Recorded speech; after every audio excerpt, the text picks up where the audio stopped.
My boss chuckled crudely, saying, Bonuses are wasted on high school graduates. "This person has consistently hindered my work in the past, and today he pushed me to resign." He remains oblivious, even though it's actually him who will be inconvenienced if I leave. Suppressing my laughter, I signed the resignation letter. My name is George, 27 years old. Having lost my parents early, I was raised by my maternal grandparents.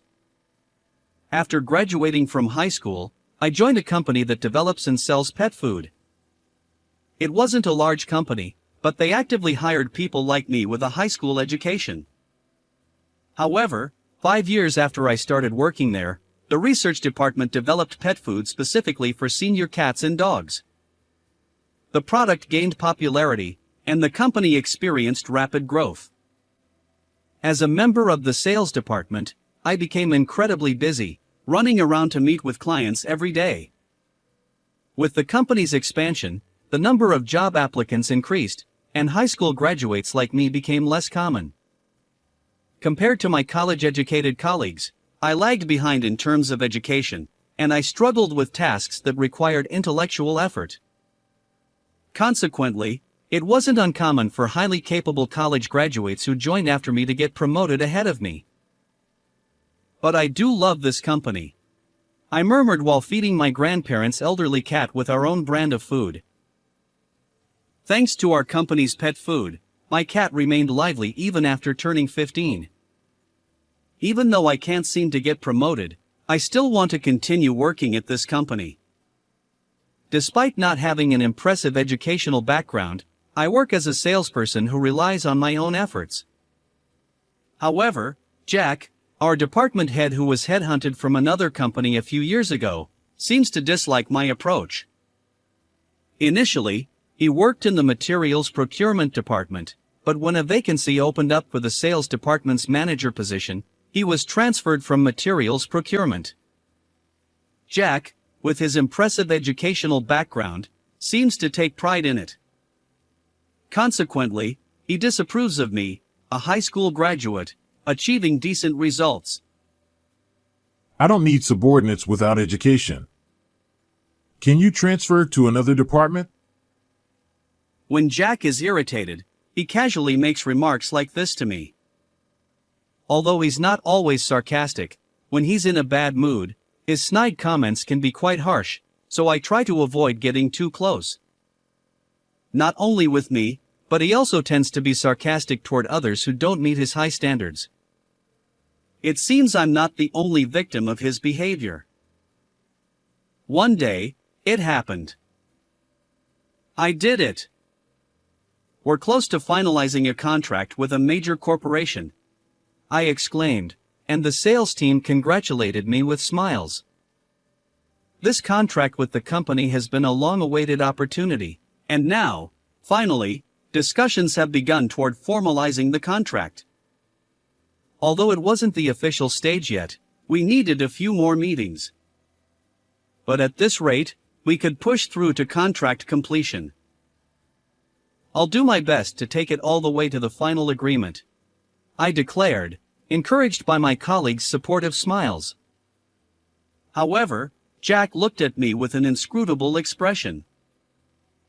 The next day, as I checked my belongings before heading to a client meeting, I noticed my handkerchief was missing from my bag.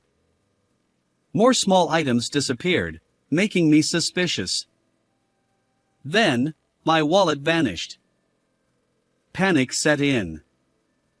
With the help of my colleagues, we searched and found my wallet in the company's trash bin. Did you accidentally throw it away? Making a big fuss over your own mistake is quite a nuisance, Jack said, his face showing clear exasperation. But I didn't miss the fleeting hint of amusement in Jack's expression.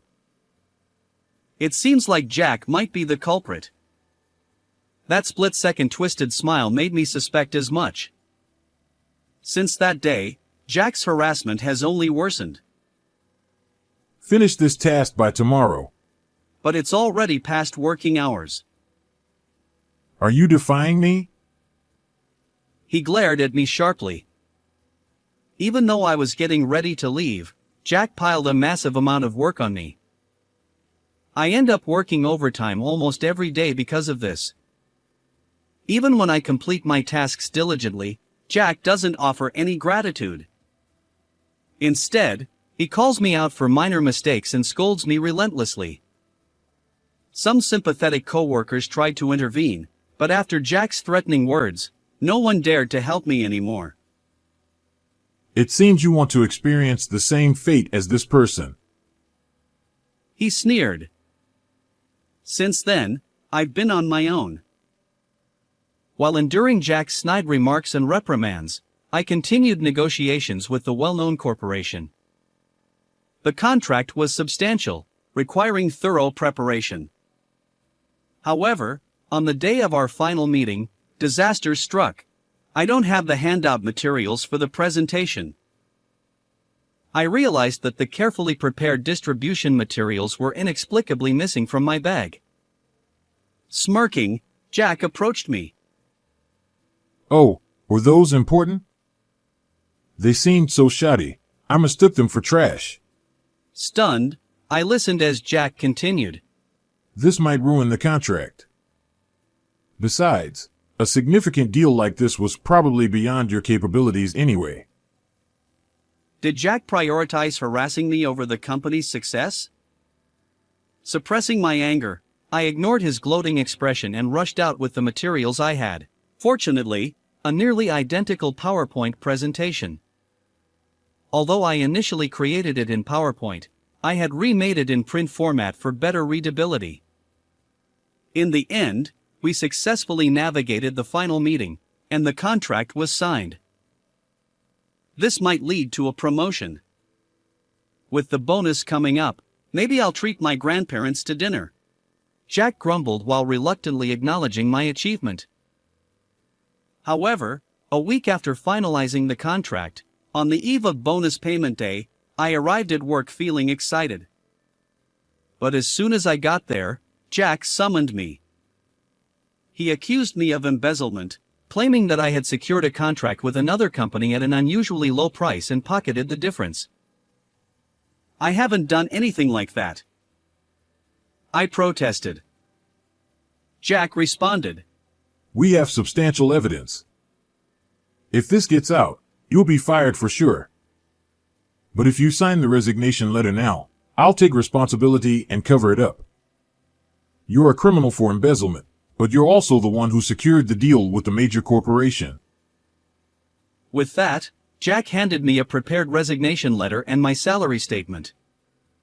He lifted the salary statement, tore it up right in front of me, and sneered.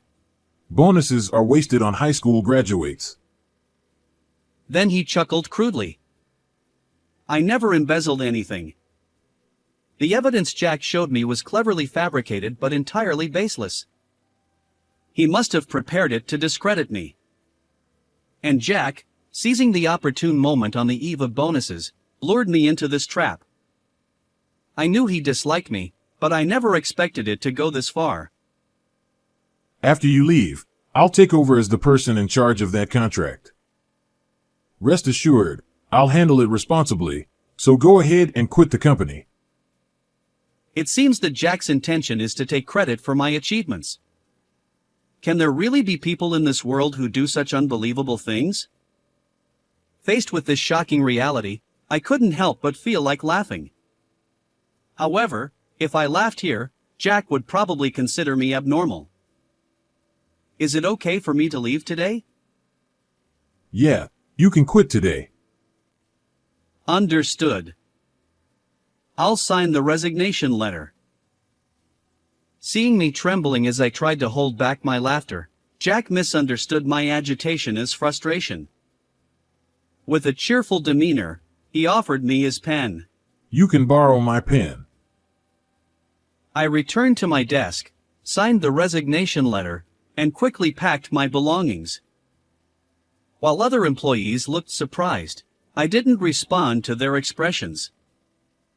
As I left the sales department with my packed belongings, Jack saw me off with a lecherous grin. The day after suddenly quitting my job, I was at home feeling lost. I had already explained everything to my grandmother.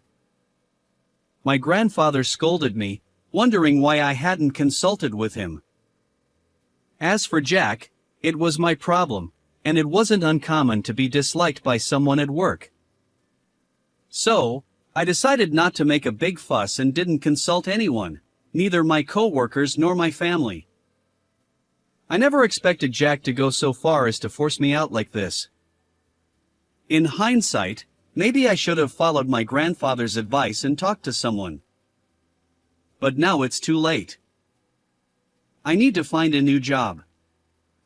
As I was preparing to head to the Public Employment Security Office, I received an unexpected call from Jack. Come here immediately. Huh? Didn't I officially resign yesterday? That doesn't matter now. It's a direct order from me, your boss. Get to the office right away. With those words, Jack hung up. Despite knowing he was the one who pushed me to resign, I put on my suit and headed back to the company. And when I arrived at the company and was led to the meeting room, Mr. Brown exclaimed, "Well, George. Looks like an executive is here." The person before me wasn't just an ordinary employee. He was a middle-aged man dressed in a high-end suit, wearing a gentle smile. "Mr. Brown, you're here," I said, surprised, addressing him by name. He was the vice president of the major corporation I had secured a contract with. Sitting across from Mr. Brown was a pale-faced Jack. Seeing Jack, Mr. Brown sighed and said, "George, didn't you promise you have dinner with Richard and the others once your bonus came through? Yet Richard contacted me yesterday, surprised that you'd been set up. People in this world do unbelievable things." Richard, as Mr. Brown mentioned, was my grandfather. Yes, Mr. Brown and my grandfather were classmates and good friends. A few years after I joined the company, my grandfather attended a high school reunion. There, he reconnected with his old friend, Mr. Brown. One day, my grandfather asked Mr. Brown, who always seemed downcast, why he appeared so low-spirited. Mr. Brown confessed that his elderly cat had lost its appetite, and although it was inevitable due to old age, he felt concerned. That's when my grandfather recommended the senior cat pet food produced by my company. Although Mr. Brown was aware of pet food, he hadn't considered trying it until he learned it was made by his friend's grandchild's company. To his surprise, the cat responded well, regained energy, and seemed happier. Mr. Brown expressed gratitude, saying that thanks to our company's product, he could spend more time with his beloved pet. Mr. Brown came all the way to my house to thank me. It was then that I learned for the first time that my grandfather's friend was the vice president of a major corporation. And Mr. Brown offered me a chance in sales. He then offered me an unexpected opportunity, a chance to work in sales for his company. However, he emphasized that success would depend on my abilities. Determined to make the most of this opportunity, I worked tirelessly in sales and successfully secured the contract. I appreciate your efforts. I don't want anyone else handling the tasks related to this contract. I want to work with you. Before finalizing the contract, Mr. Brown added a clause stating that the contract would be voided if someone other than me became the responsible party. I stifled my laughter when Jack pushed me to resign because I knew that my departure would jeopardize the contract. After signing my resignation letter, I immediately contacted Mr. Brown. His response was succinct. "Understood. I'll handle it from here." Little did I expect that he would personally visit our company, a surprising turn of events indeed. Now, as I mentioned earlier, if he's removed from the assignment, the contract will be void. Please sign this document right now. Mr. Brown handed the contract cancellation paperwork to Jack. It seemed that Jack had frantically called me after hearing the situation from Mr. Brown. With beads of sweat rolling down his face, Jack turned to me and shouted desperately. Your resignation is revoked. Come back to the company immediately. At this point, I couldn't help but be exasperated by Jack's authoritative tone. Jack, you're the one who pushed me to resign. Isn't it selfish to change your mind when it's inconvenient? I won't return. Jack stammered. Do you realize what you're saying? If this contract falls through, our company will suffer significant losses. I've already left this company. You threatened to fire me. Whatever happens to this company is none of my concern. That's when Mr. Brown smiled and said to me, Well, why not join us? There's an opening in the sales department. Having a skilled salesperson like you would be a great help. Jack pleaded desperately, trying to stop Mr. Brown, clinging to me. Please, George. Come back. However, I responded with a heavy sigh. I don't want to work under you. Do you understand the reasons? If I continue working under you, how many false accusations will I have to endure? My words left Jack trembling. Mr. Brown interjected. Well, while we'd like to avoid canceling the contract we've worked so hard on. He seemed troubled, and I nodded in agreement. I did want to build my career at this company. But working under this person. Mr. Brown continued. I see. You want to stay with the company. Let's consult with higher-ups. He left the meeting room and promptly brought the company president. The president happened to be at the office but was unaware of Mr. Brown's visit. He hurriedly entered the room. The president said sternly, I've heard the whole situation. You've really done something outrageous. He glared at Jack, who looked like he might collapse any moment. The president asked, George, would you return to the company if Jack weren't your boss? Yes. Under a competent manager, I'd continue working here. Understood. Let's transfer him to a different department. Jack's eyes widened at the president's decision. Wait. Please. I've dedicated myself to this company. I have a good education and am far more capable than this high school graduate. However, the president shook his head at Jack's words. You don't seem to understand yourself. If you were genuinely talented, we wouldn't be in this situation. Frankly, you're less capable than George. We'll find a suitable position for you. Jack slumped in defeat. It's entirely your own doing. From now on, don't bother me when we cross paths at the company. Until now, I've kept quiet because I didn't want trouble. But if anything happens, I'll head straight to the internal consultation office. Jack's shoulders dropped as he listened to my words. Afterward, Jack was promptly transferred. His new department is known for gathering employees at risk of layoffs. While Jack isn't entirely incompetent, there's no guarantee he won't cause another outrageous incident like this one. Gradually, he'll face demotion and eventually disappear from the company. This incident has become the subject of office gossip, and cold glances are now directed at Jack. Losing his position, combined with his already deflated spirits, will likely be a final blow. As for the sales department, the current section chief will take over as the new manager, and I've successfully returned to the company. From now on, I can work freely without interference from Jack.